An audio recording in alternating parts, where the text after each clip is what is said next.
Bueno, chiquillos, muy buenos días. Vamos a comenzar entonces con la clase de hoy. Como siempre, permítame compartir la pantalla. Y aquí estamos.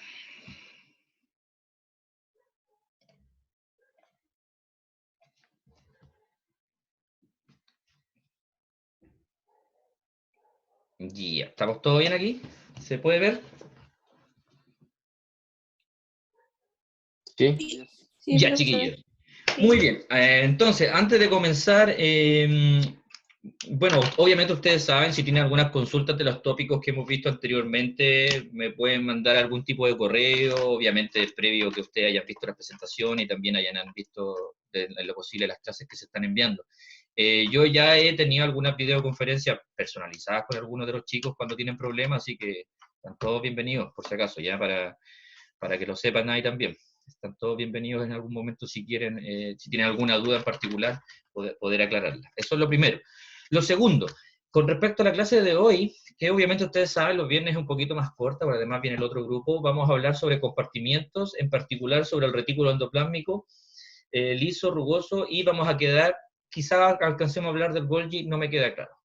Pero da lo mismo, lo podemos seguir el lunes, así que no hay problema. El punto es que, para quienes estén interesados en adentrarse más en este tema, que por supuesto lo recomiendo, en particular el CARP, esto aparece súper bien. Así que, tengo una pregunta, ustedes tienen el Gerard CARP, ¿verdad? Si bien yo no se los envié, yo creo que ustedes podrían haberlo bajado. ¿Lo tienen por casualidad? Es una pregunta técnica. No. Traten de bajarlo, está disponible gratis, de hecho yo lo bajé. Así que por favor traten de bajarlo o pucha, estoy grabando, no sé si debo decir esto. Bueno, lo voy a decir. yo, también lo, yo también lo puedo poner en el aula virtual, pero se supone que podríamos estar infringiendo algún tipo de, no sé si me hago entender, de derecho de autor. Ese es el punto. Suba la nueva, profe. Por correo. Okay. Lo voy a subir. Por correo. ¿Se quedan calladitos? Sí. Obvio. Ok, Obvio. lo voy a subir porque Profe, está bueno. Dígame. ¿es compartimiento o compartimiento? Oh, me equivoqué, Compartimiento, ¿no? tiene la razón, sorry. Es compartimientos. Es Ya. de compartimento, viene de compartimento. Thank you. Ya. Gracias por aclarar. Profe, si somos bilingües nosotros igual, así que hable nomás. Ok. Bueno, también se han dado cuenta que a veces, lamentablemente, cuando trato de decir una palabra en español, se me cuesta un poco porque estuve un tiempo bastante largo en donde no se hablaba español, entonces algunas palabras me cuesta o las mezclo entre medio, así que también disculpen por eso. No me van a poner como Farca.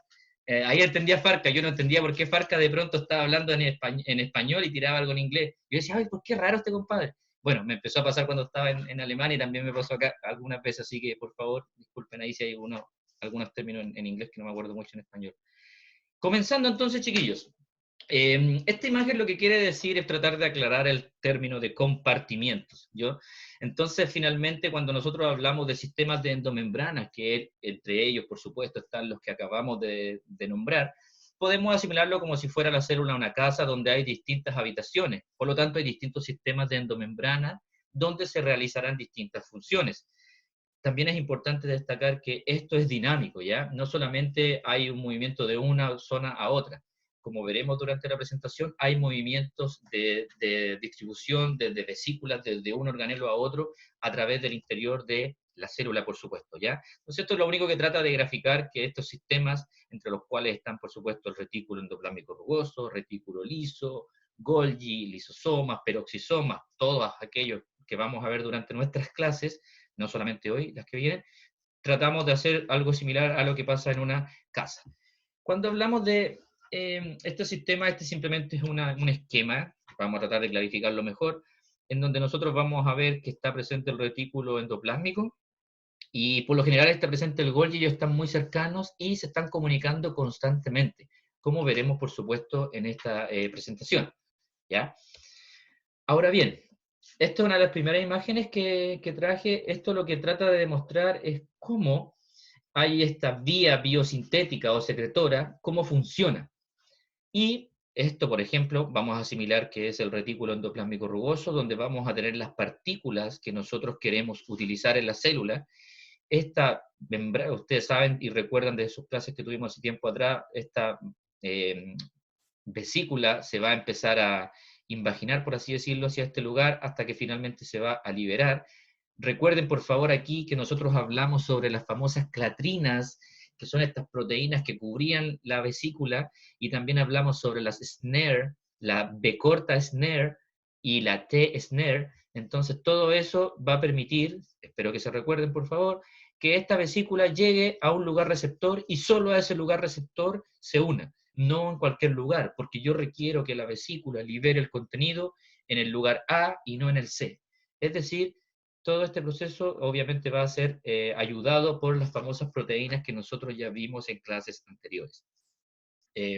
Finalmente, lo que quiero demostrar con este esquema es cómo las vesículas van a viajar desde un lugar donde son producidos, van a viajar a través del citoplasma, y estas vesículas finalmente llegarán al lugar donde requieren ser utilizadas, es decir, al receptor o al lugar donde ellas van a ser unidas o liberadas. Y recuerden, por favor, que aquí está la fusión de esta vesícula con esta parte de la zona receptora, por así decirlo.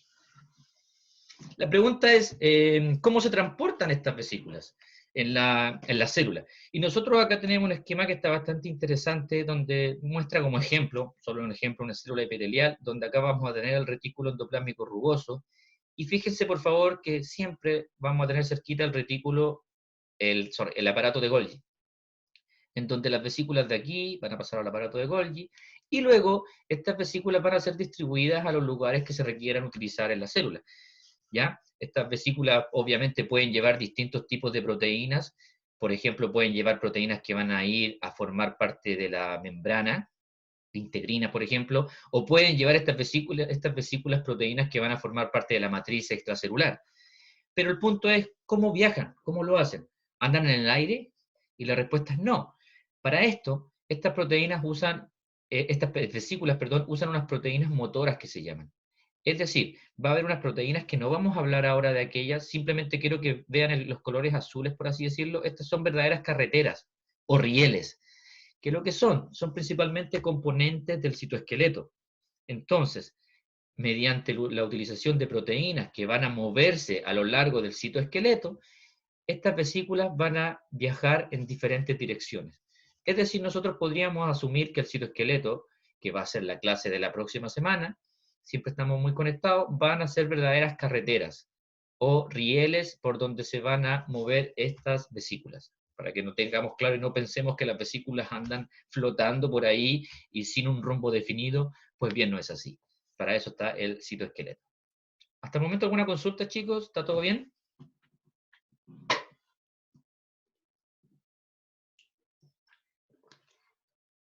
Chicos, ¿están ahí? Sí, profesor, estamos acá. Ah, ok. Perdón. Es que me asusta. Ustedes saben que de pronto se puede quedar pegado. A lo mejor estoy hablando solo y estoy pegado. Ok, está todo bien entonces.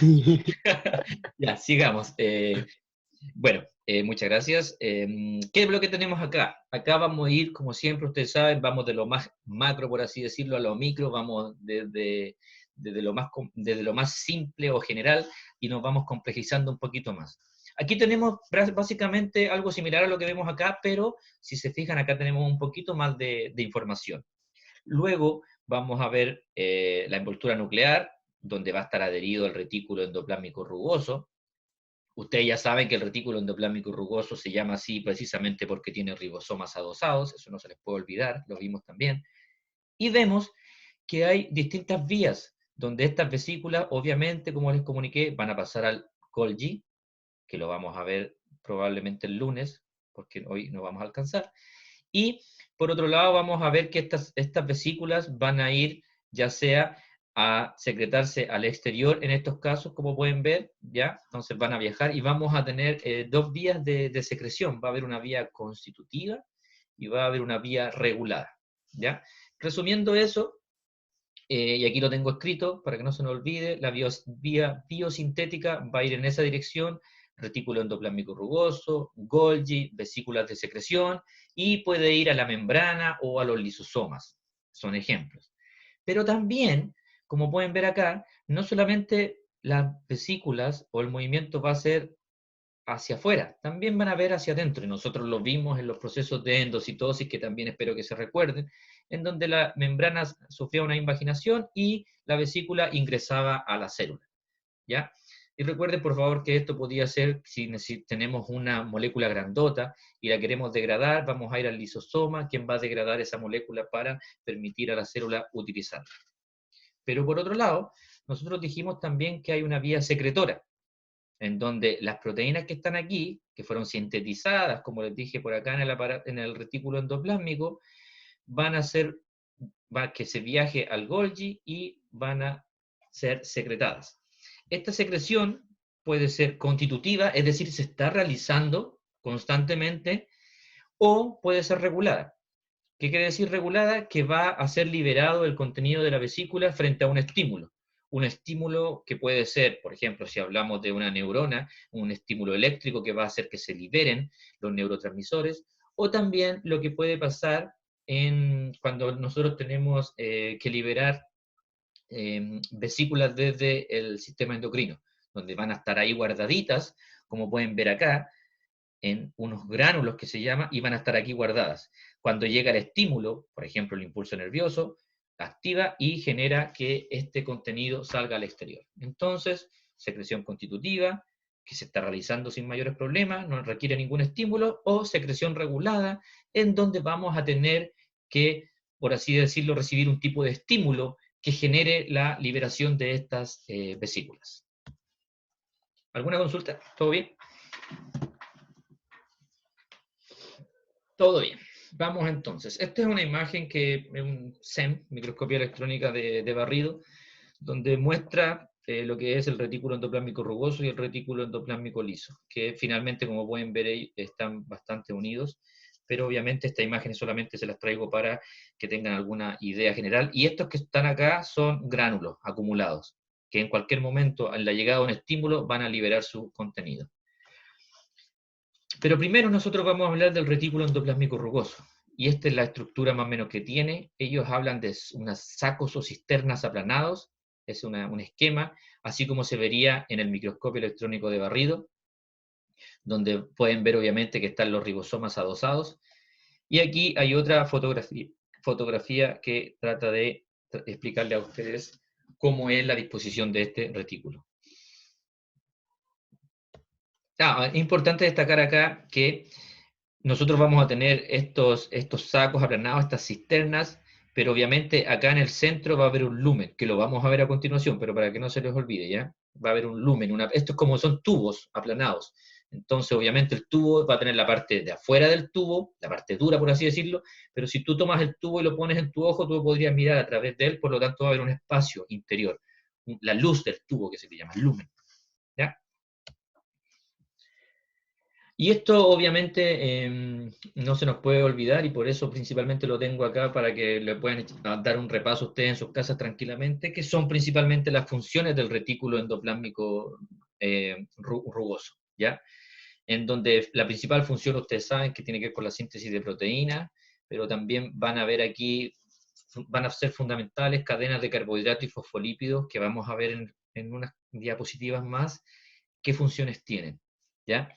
Y nosotros tenemos también que dejar en claro acá que las proteínas, dependiendo de dónde se sinteticen, van a ir a distintos lugares. Es decir, recuerden por favor que tenemos proteínas que son sintetizadas en los ribosomas libres, es decir, los que no están adosados al retículo endoplásmico rugoso, pero también vamos a tener proteínas que van a ser sintetizadas precisamente por ribosomas que están adheridos al retículo endoplásmico rugoso. Y esto hace una diferencia que es importante y que la quiero destacar, donde, por ejemplo, los ribosomas cuando están unidos al retículo endoplasmático van a generar, por ejemplo, proteínas que va a secretar la célula. Siempre que van a secretar, va a generar proteínas integrales de la membrana, ¿ya? Y va a secretar proteínas que van a ir hacia otros sitios, ya como el aparato de Golgi o hacia los lisosomas. Ahora bien, cuando hablamos de los ribosomas libres, principalmente van a ser proteínas que van a ser intracelulares. Cuando hablamos de los ribosomas unidos al retículo endoplasmático, van a ser en su mayoría proteínas que van a ser, por ejemplo, extracelulares, van a ser liberadas hacia el exterior, a la membrana plasmática, etc. Pero cuando hablamos de los ribosomas libres, van a ser proteínas que van a estar siempre a nivel intracelular. Como por ejemplo, van a haber proteínas del citosol. ¿Recuerdan que habían enzimas que funcionaban en la glucólisis? Pues bien, estas van a ser secretadas en los ribosomas libres, no en los ribosomas del retículo endoplásmico. En los ribosomas libres también van a haber proteínas periféricas de la membrana, mientras que en los ribosomas adheridos al retículo van a haber proteínas integrales. Fíjense por favor las diferencias, estas son cosas claves. Por otro lado, en las proteínas que son sintetizadas en los ribosomas libres, vamos a estar encontrando las proteínas del núcleo como las histonas, que van a unirse al DNA. Y por otro lado también vamos a tener proteínas que se incorporan, por ejemplo, a los peroxisomas, las mitocondrias, las cloroplastos. Esto, por favor, hay que tratar de aprenderlo bien porque son cosas sumamente importantes. No se les puede olvidar nunca más que las proteínas no todas se secretan en el ribosoma libre, no todas se secretan en los ribosomas adheridos al retículo endoplásmico, dependiendo de las características y de lo que acabamos de explicar, van a ser secretadas. Podría ser por ribosomas unidos o por ribosomas libres. ¿Consultas?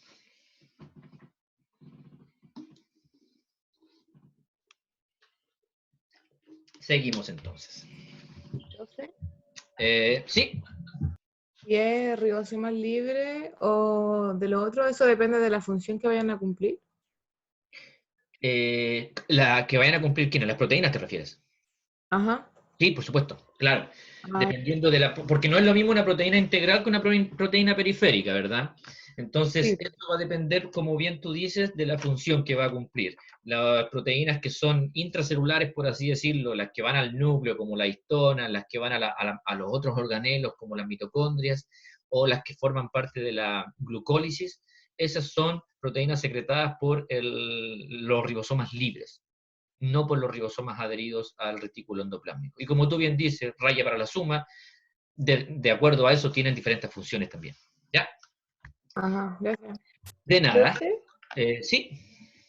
las proteínas periféricas siempre se encuentran dentro de espacio celular o también puede estar afuera.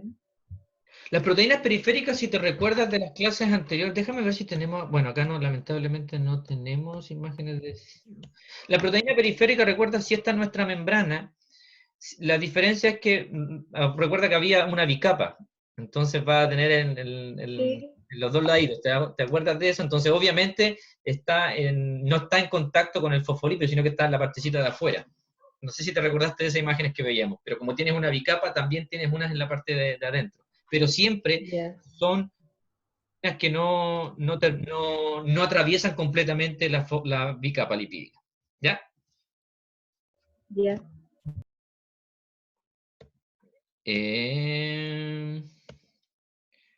Ok.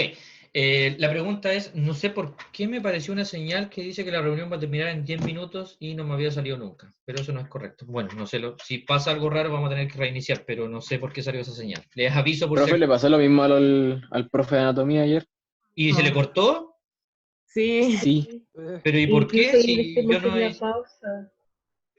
quizá la universidad ya mató con el Zoom. Oh, qué raro. Primera vez que me sale y me acaba de decir que en 10 minutos más va a terminar, así que bueno, si pasa eso vamos a tener que volver. Se acabó la licencia. ¿En serio? ¿Es una broma o...? Pero Es porque ella mala. paga licencia como Claro, por eso. periodo. Ah, no lo sé. Chiquillos, me pillaron. Bueno, no sé qué es lo que habrá pasado, pero bueno, si se nos caemos vamos a tener que volver a ingresar, supongo, no tengo idea. Ok, sigamos.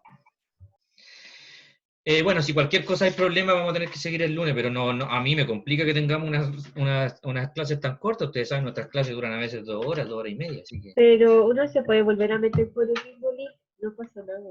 Ok, Siempre vamos a podemos hacer hacer eso Solo que entonces. se corta. Si llega a pasar Algo eso, así. nos metimos Hagamos todos. el break. Cuando Ya. se corte. Ok, chiquillos. Cuando se corta, hagamos el break. Y después. Bueno, porque hoy día nosotros terminamos a las 11:30, no muy tarde, por si acaso, 1 hora nada más. Ah, ya. No terminamos Ah, más, ya. porque después yo tengo 2 horas, anoté 2 horas siempre, pero yo en realidad a las 11:30 tengo que terminar porque a las 12 viene la otra clase. Y tengo que grabar ya. entre medio esto, ¿ok? Así que no te preocupes. Veamos Ya. entonces, chiquillos. La pregunta es, ¿qué determina el sitio de la célula en el que sintetiza una proteína? Esto es sumamente importante y lo vamos a explicar ahora a continuación, ¿ya? Entonces, esta proteína va, cuando se está formando en el retículo, en el ribosoma primero que todo, pero estamos hablando del ribosoma adherido al retículo endoplásmico, estas proteínas van a ser marcadas con una secuencia señal, ¿ya? Entonces, finalmente esta secuencia señal va a ser clave para que la proteína cumpla diferentes funciones, va a ser clave para que sea glicosilada, es decir, para que se le añadan oligosacáridos que van a cumplir funciones importantes en este proceso, que las vamos a ver a continuación. ¿Qué es lo que se ha descrito? Se ha descrito que nosotros vamos a tener esta imagen. Nosotros vamos a tener un ribosoma, recuerden por favor, grandote, es decir, con ambas subunidades, el RNA mensajero, ¿ok? Va a llegar y va a empezar a formarse la proteína. Aquí se viene formando, aquí va. En este momento aparece un péptido señal, es decir, una marca que está acá. Hasta el momento no le he explicado qué es lo que hace, pero vamos a continuar con la explicación. Entonces, este péptido señal se le adhiere este PRP, que es la proteína, déjenme recordar de la sigla en español, la proteína receptora de este péptido señal. ¿Ya? Entonces, vamos a tener este péptido señal que se va a unir con esto, con esta parte que está en el citosol, y luego todo este complejo se va a unir a un receptor que va a estar en el retículo endoplásmico rugoso. Este es un receptor para esta molécula. ¿Y qué es lo que va a pasar? Fíjense por favor, se va a empezar a crecer la proteína, sigue creciendo la proteína, y aquí está el receptor del retículo endoplásmico rugoso y ¡chac! Se enclacha, se adhiere a esta zona. El receptor se adhiere con este complejo, el SRP, la proteína de reconocimiento señal, y se une acá. ¿Qué es lo que hace esto? Esto hace, al unirse aquí, fíjense por favor, está muy cerca de una proteína, que ellos le llaman una proteína que tiene aquí un tapón, es decir, está cerrada. Entonces seguimos con el proceso, seguimos acá.